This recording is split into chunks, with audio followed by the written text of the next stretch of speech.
Welcome to the MMA Podcast, a special Sunday edition. We hope you enjoyed yesterday's UFC Calgary card. A lot of fun over there. We will be back tomorrow to break that card down. But right now, we're back with the Westland Eagle, like you heard on the Calgary preview card, to talk a little bit about Daniel Cormier and the current state of what's next for him. Alan, what's going on, brother? Hey, how you guys doing today? It's great to be here. I'm excited to be here and talk about, all the new UFC stuff that's coming out. Yeah, especially what a lot of folks have been talking about. That we've obviously got the Conor and Habib stuff floating around now. Now that Conor has been absolved of all of his legal duties and all of that's figured out, now we really can figure out what is next there at lightweight, and especially now that we have a little bit more. Definitiveness at lightweight after UFC Calgary. We will be talking soon about the lightweight situation, the UFC Calgary recap, and all that. But now I want to talk about Daniel Cormier, because that's kind of been the other thing floating around in the UFC as far as what's next for him. He defeated Stipe Miocic, but right now it's kind of up in the air who he's going to fight next, what fight he's going to fight next at, and I guess that's where we start. Alan, do you think we see DC fight at 205 again? I mean, he has bumped up, and obviously the cut was kind of difficult for him. I think he weighed in at like 246. He weighed more than Stipe at UFC 226. Do you think we see Cormier defend that belt again at light heavyweight? Uh, Honestly, man, as much as I love DC and I know he really wants to defend it again, I just don't see how he drops all this weight and goes back down in a healthy form to 205. As much trouble as he's been having making the weight these last couple of fights, I mean, it's just been like really bad. And I feel like that takes a toll on him.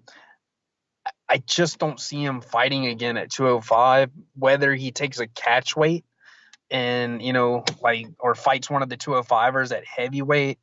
Not for the time, I don't know what they're gonna do. I guess we have to wait a couple of weeks, but in my heart, I hope that DC doesn't fight again at 205, because I think it will hinder his performance at heavyweight the next time that he fights. So that's just how I feel about it. It's interesting when, Cormier is now the fifth multi-weight champion in the UFC, and he actually wouldn't even need to move back down to 205. He would just need to beat Brock once to become the first multi-weight champion to defend both belts. You think Randy Couture had two reigns at heavyweight. Actually, no, he had three reigns, I think, and he defended the belt twice during his second reign and once during his third reign, but he never defended 205. Penn defended the lightweight belt three times, but never defended the welterweight belt. Conor never defended either belt. GSP obviously famously defended the welterweight belt nine times, but never defended the middleweight belt before relinquishing it. So Cormier wouldn't even need to go back to light heavyweight to be the first champion to defend both belts. That being said, you have to think. DC has said publicly that before he fights Brock, which the timer on Brock is now 6 months and it starts now, which I don't think anyone would blame DC for waiting 6 months.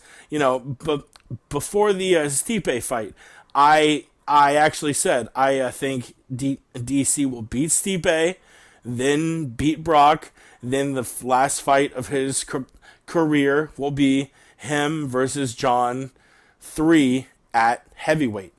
And I still believe that, although now it looks like DC apparently wants one more fight at 205.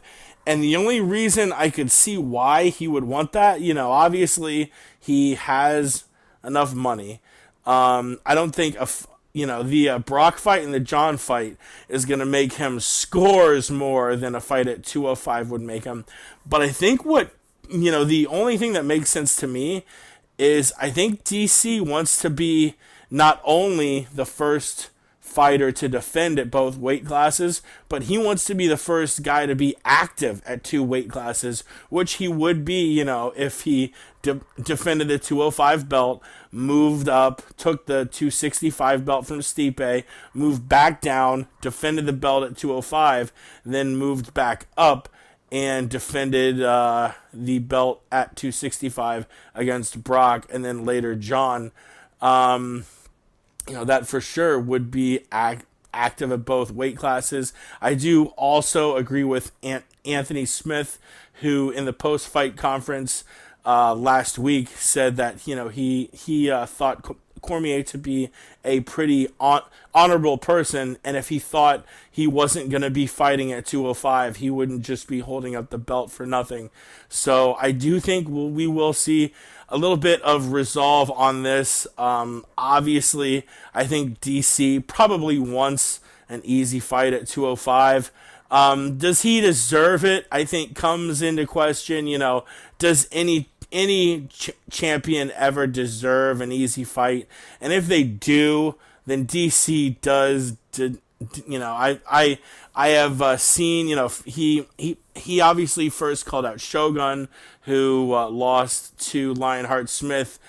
I think last week on that Hamburg card. As far as what we see next for him, I think I've seen a little bit of chatter between him and Ilir Latifi. DC made it public on Instagram that he would not be fighting Alexander Gustafsson again. And Gus himself just took himself out of UFC 227 following an injury to both his opponent and himself. So if he did fight at if he doesn't take a fight at 205, I think we can agree that he'll probably sit on the sidelines for Brock, because that's going to be a giant payday that you don't want to mess up. If he does fight at 205, though, who do you think the fight comes against? I'm a little late here, but I'm going to pull up the UFC rankings right now at 205.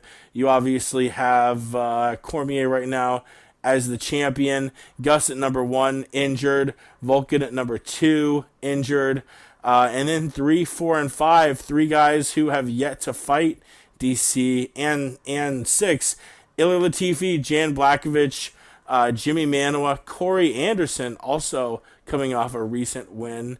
Which one out of that group do you think you'd like to see Cormier take on next? None of them are really appealing. I think a lot of it just has to do with, what DC wants at this point in time, because let's be honest, like you said, we talk about what does this fighter deserve? What does that fighter deserve? What they deserve is pointless. It's meaningless.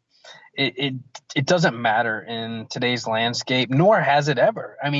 My favorite fighter, Chael Sonnen, has gotten plenty of things that he didn't necessarily deserve based off of what he did in the cage.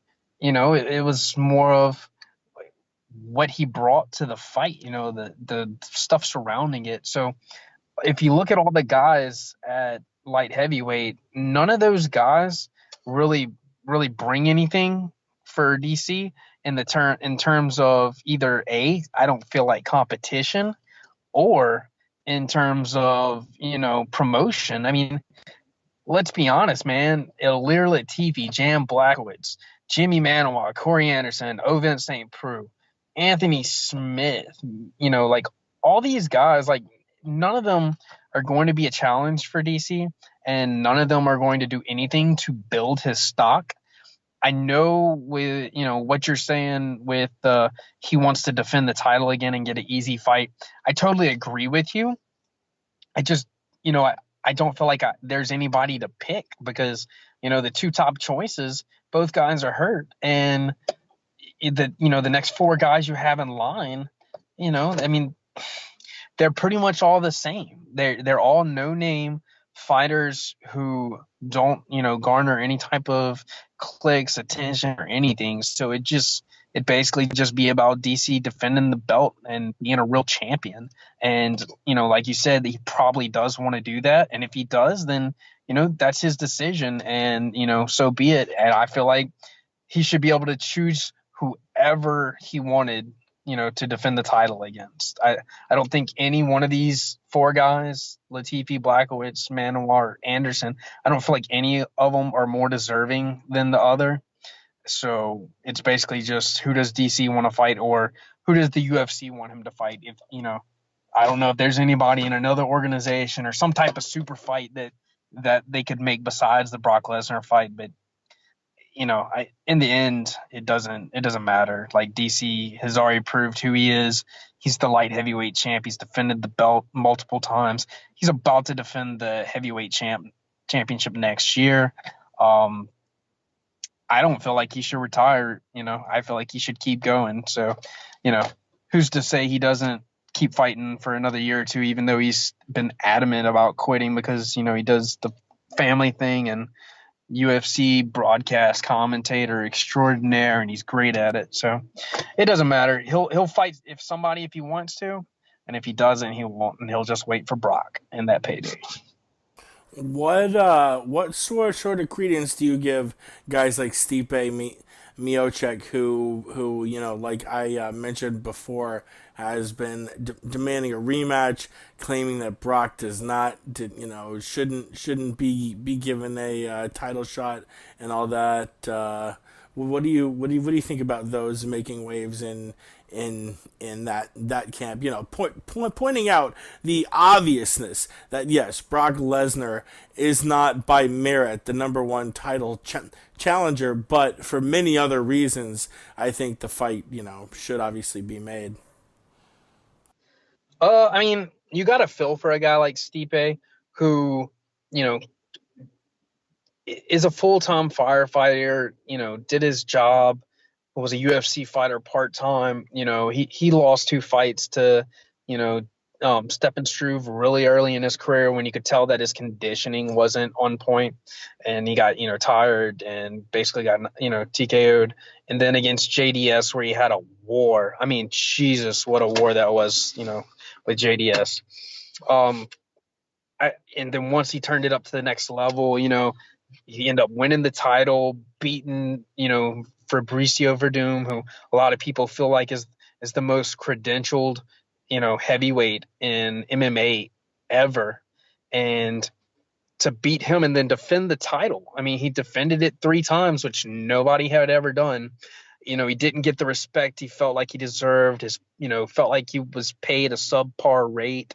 All these things would give credence to, the belief that Stipe is owed something by the UFC for the things that he's done in the sport, and for just being a good guy and deserving things. But as we all know, none of that matters in the end.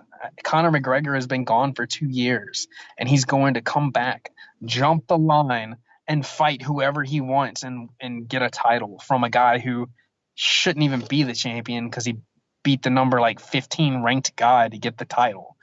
I mean, it doesn't matter what you deserve in the sport.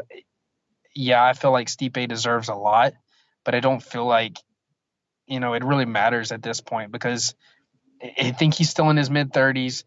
Cormier is a lot older, and Cormier, has said he only has 2 fights left, he feels. And I think that Dan, what he wants takes precedence over what Stipe deserves. And after getting knocked out like that in the first round that quickly, I just don't feel like there's anything that warrants us, giving Stipe what he wants. I mean, what he deserves over what Cormier wants. So I'm gonna go with a no. It doesn't really matter.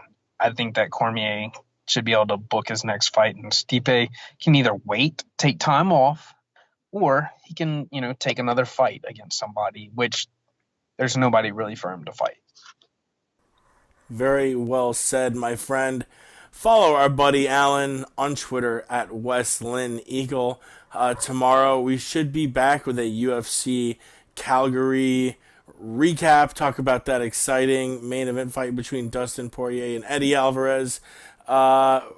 As far as following us, we're at themmapodcast.com. Sorry, my tongue is tied. Also on Twitter at themmapodcast. Follow us on Monday. We should be back with Sweet Peppy Jones. Until then, thank you so much for listening.